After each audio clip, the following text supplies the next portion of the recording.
हे रोहित भैया, हे रोहित भैया, हे कुलदीप, विवेक। कहा हो? का कहा थे? अरे भाई भौजी कहाँ सावत है यार, बहुत निक लागत है। अरे तू ना जनवन के बारे में हम बतावत है, सुना सुनावा भाई सुनावा। अल्लाह सुना।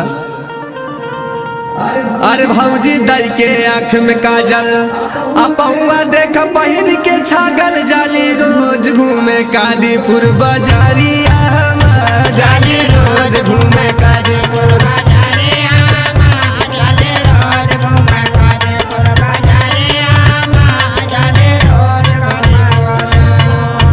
ला और सुना। सुनाओ भाई सुनावा। अरे इसनो पाउडर खूब लगावे, बेग बगले में लटकावे, अरे मारे लौंडन के तीर छी नजरिया, मारे लौंडन के तीर छी नजरिया, मारे लौंडन के तीर छी नजरिया,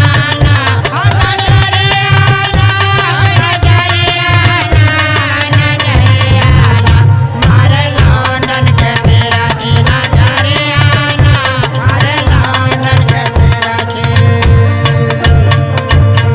अरे सुना ये राहुल भैया। अरे यार एकर पहनावड़ आवा जैसे श्री देवी फेल के। अरे और सुना पहले। सुनाओ भाई सुनावा। अरे इन करे ऐसन ठाट बार, अरे इन करे ऐसन ठाट बार, खाई रोज बिजथुआ में चाट, अमरद करा थे नरेगा में नौकरिया, मरद करा थे नरेगा में।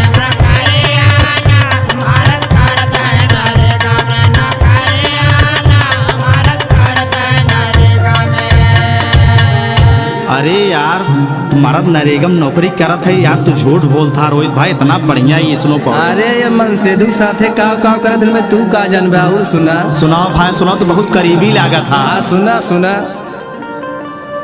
आया अपना गद्दा डबल बिछावे, अच्छा तकिया गोड़े के लगावे, रोज पिया से मिजावे कमारी,